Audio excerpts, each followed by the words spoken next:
국회의원회관 제2세미나실에서 예. 우리의 미래 AI 정치 개혁으로부터라는 주제로 예. 정책 세미나를 개최하시면서 예. 이제 정치에서의 AI 적용 확대를 말씀을 하셨었는데 네, 예. 혹시 이 부분에 대해서 조금 더 구체적으로 설명을 해주실 수 있으실까요? 그러니까요. 저도 좀 부끄러운 얘기죠. 왜냐면 제가 21대 국회 4년 동안에 본격적으로 정치개혁이나 또 정치가 국민들한테 신뢰받는 그런 역할들을 제대로 보고 있다가 퇴임 무렵에 국회에서 이제 AI를 통한 정치개혁 그 문제를 좀 세미나도 하고 좀 화두를 던져봤어요. 근데 뭐 오지겠으면 그렇겠습니까만은 결국은 지금 국민들이 바라는 정치의 그 개혁, 정치가 국민의 먹고 사는 문제에 대해서 더 천착하고 또 오늘 여러 논의를 했었지만 국가의 안보, 국민의 생존 문제를 뭔가 대안을 마련해서 나가지 못하는 이 상황, 정쟁이 뿌리 깊고 그 다음에 정치가 국민들한테 혐오의 대상이 되는 그런 지금 상황에서 제가 오직했으면 AI를 통해서 그런 정치개혁을 해서 이 정치의 변화, 정치의 좀 새로운 그런 미래를 좀 만들어 보자 그런 측면에서 좀 한번 해봤어요. 근데 뭐 쉬운 건 아니죠. 이게 그렇게 세미나 한번 했다 해서 되는 건 아니고 현실적으로 받아들일 수 있느냐. 다만 그래도 이런 AI를 통해서 그런 앞으로 정치개혁이라든지 정치가 국민의 신뢰를 받는 쪽으로 정치의 분야 또 미래 먹고 사는 문제의 분야 이런 여러 가지들을 계속 지속적으로 누군가가 문제제기를 해나가고 대안들을 모색해 간다면 국회와 언론과 정부가 해나간다면 언젠가는 그래도 조금이라도 진전된 결과를 만들어냈지 않겠나 그런 생각이 들고요. 특히 이제 이 AI와 관련해서 제가 꼭 하고 싶은 것은 이 AI를 통해서 정책 입법 또 선거 개혁, 선거 제도의 미비점 이런 것들을 보완하는 문제 이런 것들은 굉장히 쉽게 좀 할 수 있지 않겠나. 근데 그런 이 AI를 통해서 하다 보면 조금 더 다양하고 풍부하고 심도 있는 그런 법안을 제출하는데 도움이 되지 않겠나. 그리고 또 미래지향적인 우리 대한민국의 여러 사안들을 좀 더 AI를 통해서 깊게 들여볼 수 있지 않겠나. 그래서 그런 점들도 좀 같이 AI를 통한 정치개혁을 하는데 같이 했으면 좋겠다. 그런 생각을 해서 시작을 했고요. 일단 제가 화두를 던졌으니까 또 누군가는 또 뒤따라서 하고 저도 앞으로 좀 시간을 가지고 그렇게 하시는 국회의원이나 또 전문가들이나 또 기관이 있다면 같이 좀 손을 잡고 해 나가도록 하겠습니다.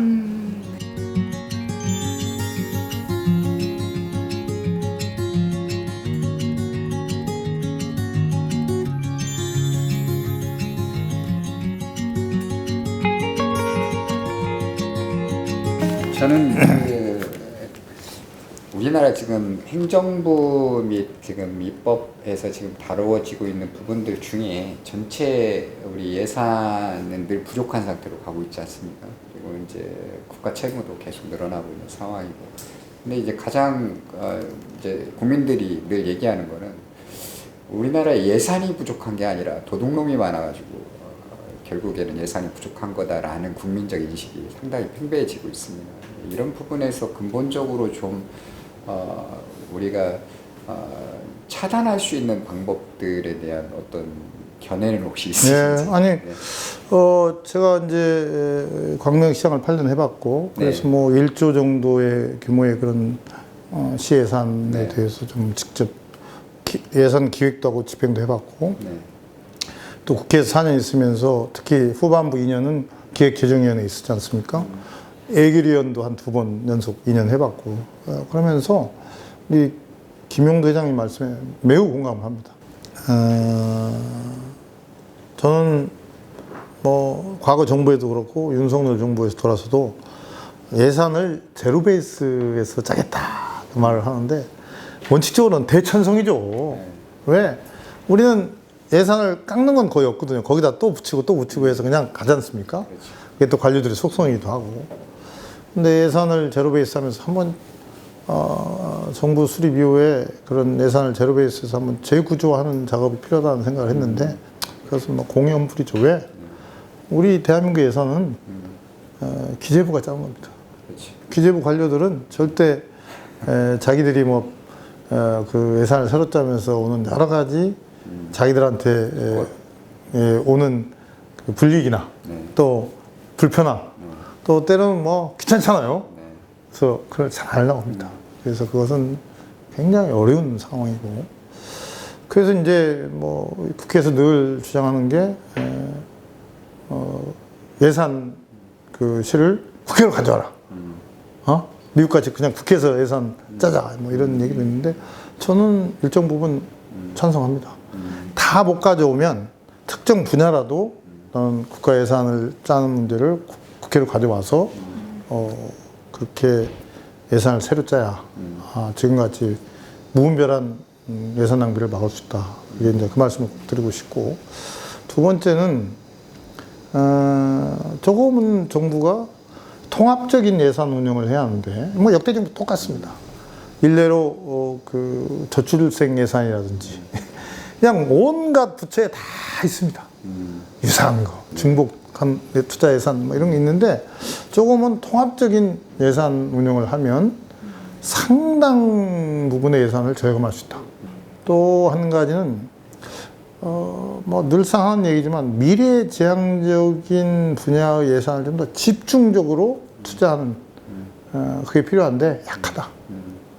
지난번에 윤석열 그 대통령이 뭐 R&D 예산이 뭐 나눠먹기식이고 이권 카르텔을 해가지고 갑자기 막 그 예산을 막 대폭 삭감하면서 우리 그 과학자, 연구자들을 포함해서 정말 우리 미래 과학기술 분야를 책임져야 할 인재들이 떠나고 그분들이 고통을 겪으면서 많은 또 프로젝트들이 사장되고 또 축소되고 이런 걸 보면서, 물론 정말 이권 카르텔에서 빼먹는 그것은 차단을 해야지만 적어도 국가과학기술이라든지 정부가 반드시 미래를 위해서 투자할 부분이 있다면 집중적으로 투자하는 그런 좀 예산의 사용에 대한 뭔가 좀 원칙을 좀 재조정했으면 좋겠다.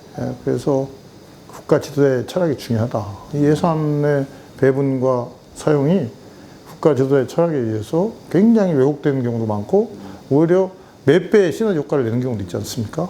그런 점에서 지금 뭐 예산이 많다 적다가 아니라 우선은 기존 예산에 대해서 재조정하고 우선 투자를 하고, 또 앞으로 미래와 관련해서 잘 연계하는 그런 시스템을 갖추는 그런 예산 편성과 운영이 중요하다. 그 얘기를 하고 싶습니다.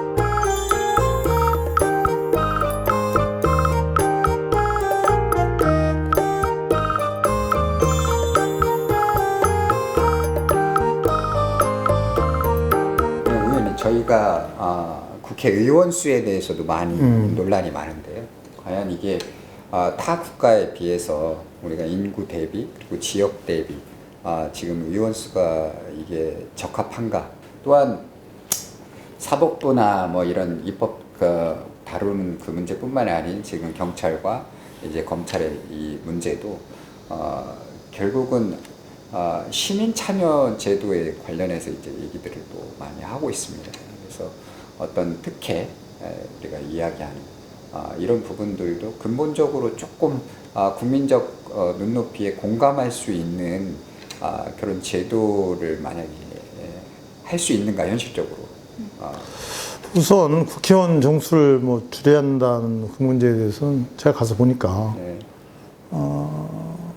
국회의원이 뭐 만에서 뭐 낭비다 그런 생각은 안 들었어요. 왜냐하면 그 300명이 일을 제대로만 한다면 할 일이 너무 많습니다.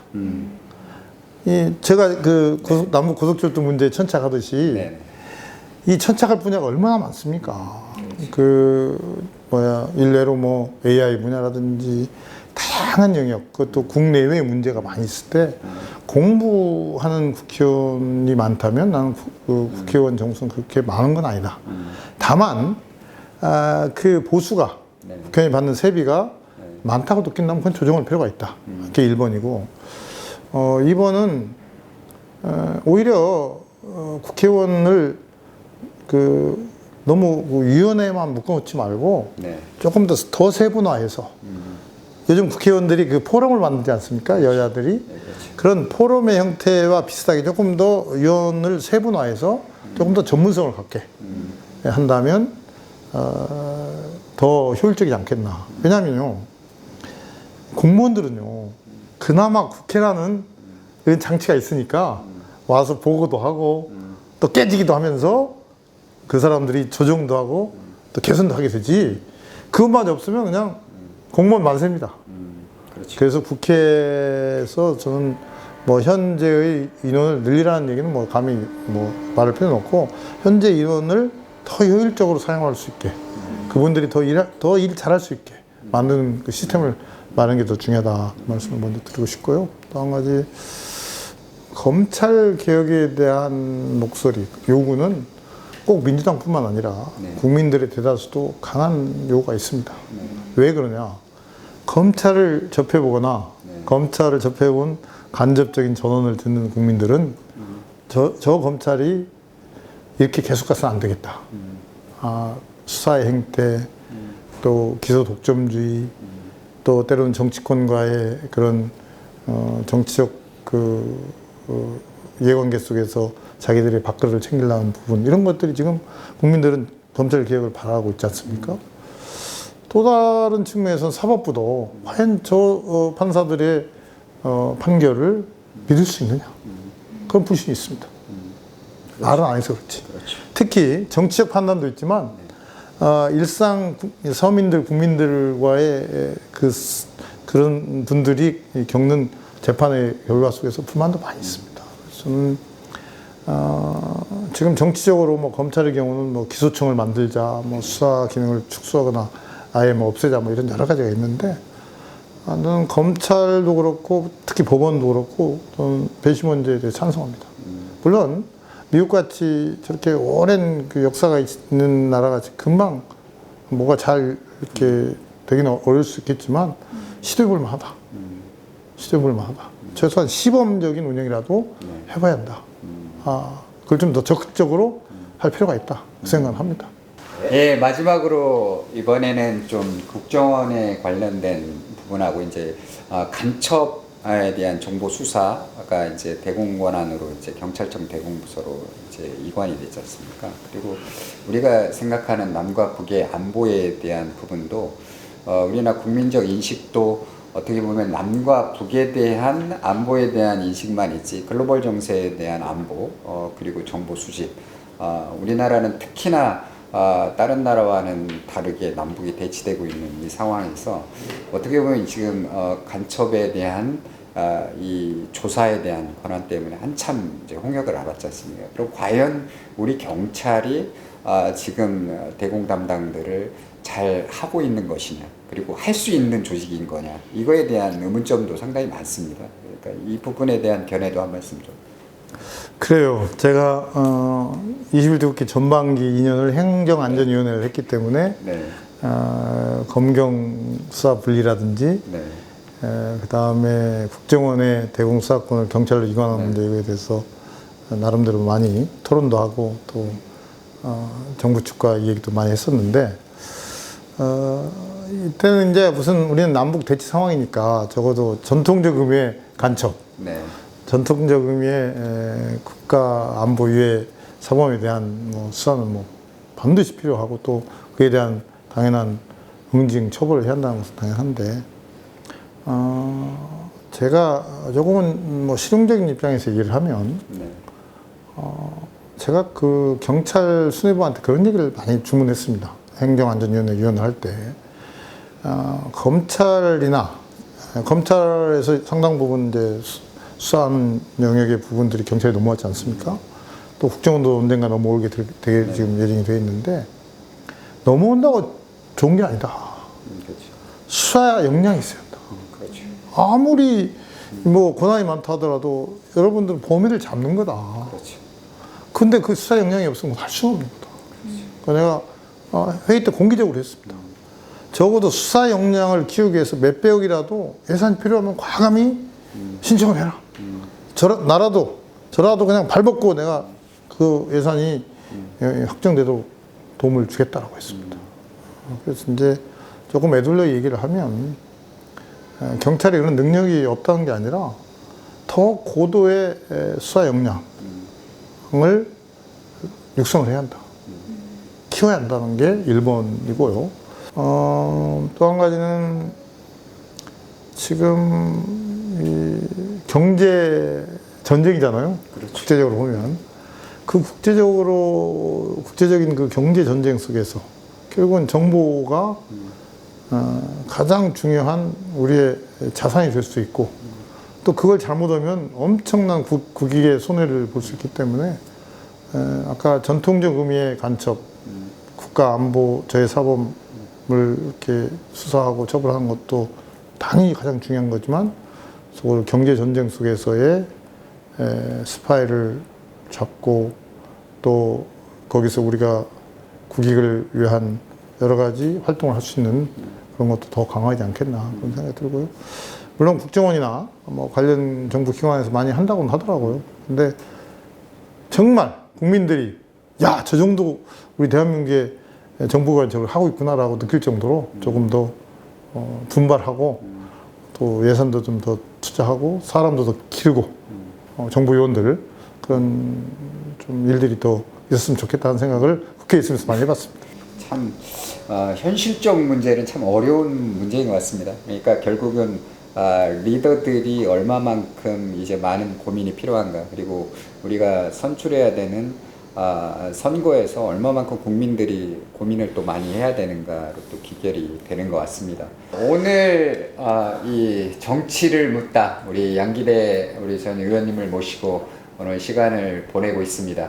무엇보다도 중요한 우리가 이제 국소적인 마인드를 가지고 우리가 정치 사회를 실현할 것이냐, 이제 국가를 뛰어넘는 인류애적 문제로 우리 대한민국도 앞으로 글로벌 사회에 이제 미국이 주장하고 있는 전 세계적 보안관의 개념을 갖듯이 우리의 미래 젊은이들도 이제 국가를 초월한 하나의 평화 인류애를 얼마만큼 우리가 갖게 할 것이냐, 이 문제도 굉장히 중요한 문제가 되고 있다.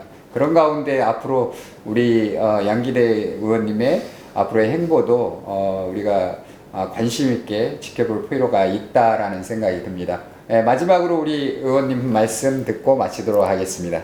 네, 참 국민들한테 죄송하고 부끄럽죠.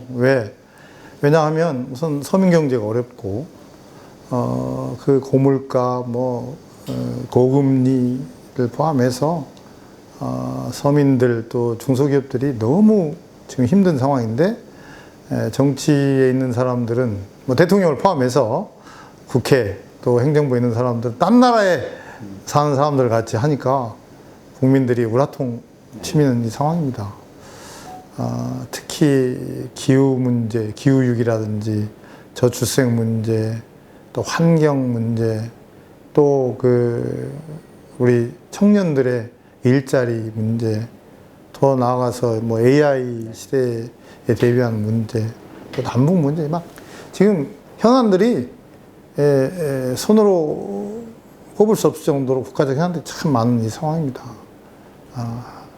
누군가는 풀어가야 할 상황인데 결국은 윤석열 대통령과 이 정부가 앞장서야 하고 그다음에 국회가 같이 해나가는 게 가장 기본적이면서도 꼭 필수적인 그런 두 양축인데 그 역할이 잘 못하고 있어서 안타깝고요. 그래서 저는 소망이 있다면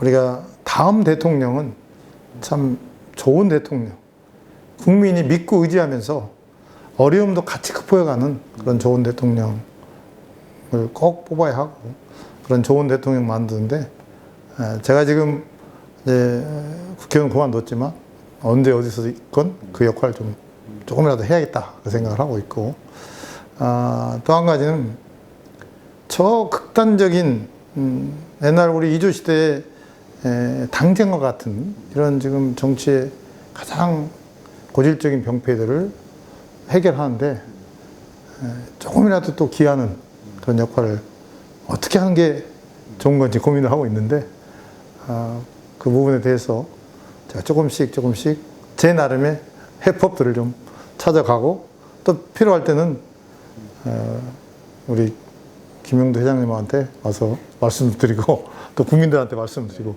그렇게 하도록 노력하겠습니다. 여러 가지 부족한 그런 현안들에 대한 해법이지만 제 나름대로 꾸준히 해법들 좀 같이 찾아가도록 노력하겠습니다. 감사합니다. 네, 오늘 정치를 묻다 오늘 시청자들에게도 좋은 정보가 되었으면 좋겠습니다. 오늘 시간 이렇게 양기대 의원님께서 참여해 주셔서 너무 감사드리고 오늘 이 방송 오늘 마치도록 하겠습니다. 오늘 김용두였습니다. 그리고 우리 전 양기대 시장님이었습니다. 그리고 최대한 기자였습니다. 감사합니다. 네, 고맙습니다.